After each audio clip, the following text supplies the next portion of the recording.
Hallo und willkommen zu unserer Serie Mein Laptop von innen. Hier möchte ich euch in einem schnellen Überblick zeigen, wie ihr den Akku tauscht und wie ihr an die wichtigsten Komponenten herankommt, wie SSD, RAM, Lüfter. Ich zeige euch dabei das Innenleben des Laptops. Ich zeige euch auch, was es an Tipps und Tricks noch gibt, was ihr vielleicht beachten müsst. Und dass es im Grunde genommen nicht so schwer ist, einen Laptop aufzuschrauben und an die einzelnen Komponenten heranzukommen. Legen wir los.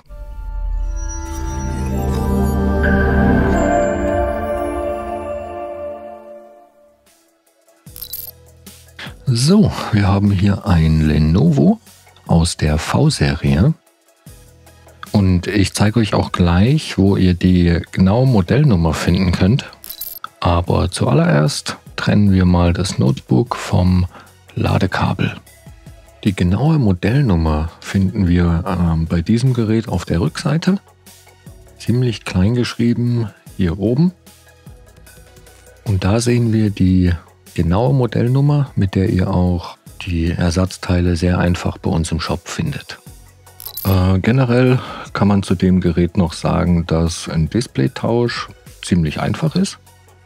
Man muss dafür nicht die ganze Einheit abschrauben, sondern nur den Frontrahmen abnehmen und ja, kann danach das Display tauschen.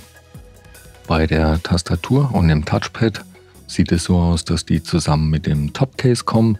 Das heißt, man muss da wirklich alles aus dem Gerät rausnehmen. So, um das Laptop jetzt zu öffnen, muss man diese Schrauben hier lösen. Ich blende euch die auch im Bild ein.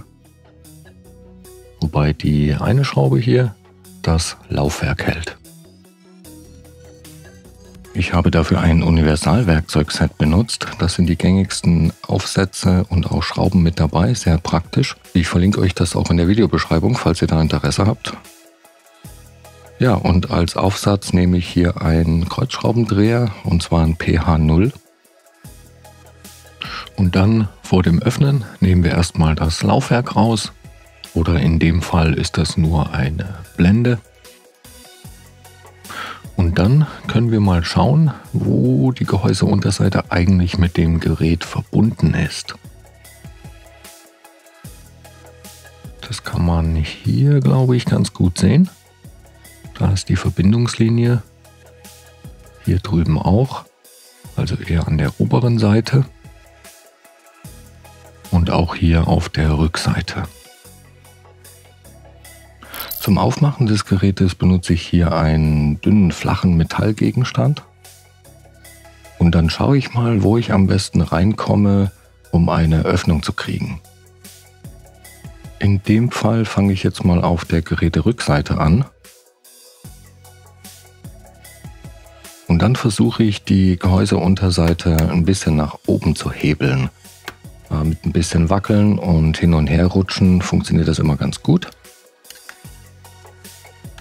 Und ja, das laute Knacken gehört dazu. Das ist einfach, wenn die Unterseite aus den Einraststellen gelöst wird. Dann knackt und knirscht das manchmal, das ist aber normal. Da braucht man keine Angst zu haben, was kaputt zu machen.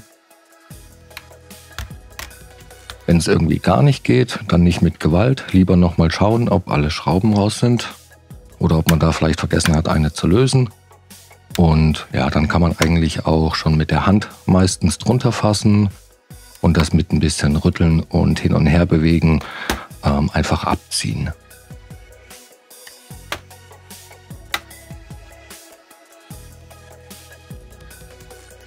So, jetzt da wir die Unterseite gelöst haben, könnt ihr sie auch mal von innen sehen. Und so sieht dann das Gerät von innen aus. Gut, bevor wir jetzt irgendetwas weiteres machen, trennen wir aber auf jeden Fall erst einmal den Akku vom Mainboard, dass das Gerät auch wirklich keinen Strom mehr hat. Und den Akku sehen wir hier. Und da läuft das Kabel und der Stecker zum Mainboard. Da der Stecker hier sehr nah am Akku selber sitzt, ist es, glaube ich, besser, erst den Akku rauszuschrauben. Dafür muss man diese Schrauben hier lösen. Und dann kann man den Akku einfach nach oben aus dem Gerät nehmen und kommt jetzt so auch viel besser an den Stecker dran. Der sitzt in dem Fall hier wirklich richtig fest. Deswegen nehme ich mir da eine kleine Hilfe Und ja, keine Angst, den kann man wirklich von oben, der hat eine kleine Ausbuchtung, nach unten ziehen oder schieben in dem Fall. Und da muss man einfach das ein bisschen mit Kraft machen. So, was sehen wir hier noch? Wir können hier drüben die 2,5 Zoll Festplatte sehen. Das ist in dem Fall eine SSD. Hier sehen wir den RAM. Hier oben ist der Lüfter und der Heatsink, der die CPU kühlt. Und wäre hier ein Grafikchip, wäre da auch noch mal eins. Dann sehen wir hier noch das WLAN-Modul. Und ja, hier drüben war natürlich das Laufwerk.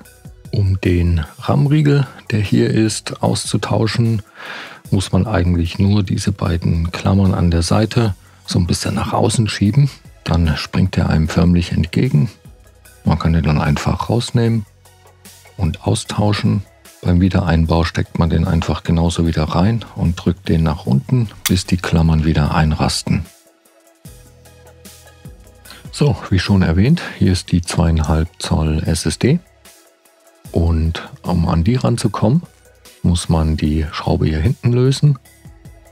Und auch die hier vorne, die sich unter so einem Aufkleber versteckt, den muss man vorher abziehen. Und zusätzlich auch noch die beiden Schrauben von der Platine. Die habe ich jetzt alle schon gelöst. Und dann kann man das gesamte Gehäuse einfach ein bisschen anheben. Und dann erst kann man die SSD von dem SATA-Stecker trennen. Die kann man dann einfach hier abziehen und gegebenenfalls auch austauschen oder erweitern durch eine größere. Und ja, hier sieht man nochmal die Schrauben, die die Festplatte an sich im Gehäuse halten. Und beim Einbau steckt man die als allererstes wieder an den SATA-Stecker. Und dann in umgekehrter Reihenfolge schraubt man das wieder alles zu. Und ja, an der Stelle auch der Hinweis, die Schrauben sind unterschiedlich lang. Da sollte man sich also merken, wo welche war, beziehungsweise die auch gesondert ablegen. Gut, den Lüfter kann man hier bei dem Gerät auch einzeln tauschen. Da muss man nur die eine Schraube da oben lösen. Die untere hier, ich kann das mal schnell zeigen, wird schon durch die Schraube vom Gehäuse gehalten. Hier sehen wir noch den Stecker, beziehungsweise das Kabel, das den Lüfter mit dem Mainboard verbindet. Und den kann man relativ einfach nach oben hin abziehen. Einfach seitlich greifen und dann mit ein bisschen rütteln und wackeln einfach wegziehen. Nachdem man dann die Schrauben gelöst hat, fädelt man die Kabel hier aus der Führung und kann den Lüfter dann ganz einfach aus dem Gehäuse nehmen. Und so baut man den in umgekehrter Reihenfolge auch wieder ein. Auf jeden Fall schauen, dass die Kabel wieder in der Führung drin sind, dass die nicht verknicken. Und dann muss man nur noch die eine Schraube hier reinmachen. Am Ende nicht vergessen, den Stecker wieder zu verbinden, ganz wichtig. Einfach fest nach unten drauf drücken. Und ja, insgesamt doch ziemlich einfach bei diesem Modell hier. Gut, um den Akku jetzt wieder einzubauen, muss man den so ein bisschen in so eine kleine Ausbuchtung hier schieben. Ich hoffe, man kann das hier einigermaßen sehen unter dem Kabel. Und genau, wenn man den Akku da reinschiebt, dann ist der passgenau, dann sitzt der auch absolut perfekt. Das ist jetzt gerade ein bisschen friemelig, weil ich das hier mit einer Hand mache. Aber genau, generell würde ich sowieso erst das Kabel wieder verbinden. Man hat da so wenig Spiel, deswegen ist es besser, erst das Kabel wieder mit dem Stecker zu verbinden und dann den Akku an seinen Platz zu schieben. Wesentlich einfacher so. Und dann wird er nur noch verschraubt. Und dann hat man das erledigt. So, die Gehäuseunterseite wird jetzt einfach wieder drauf gedrückt. Und ja, da kann man ruhig ein bisschen kräftig alle Stellen wirklich zudrücken. Auch in der Mitte.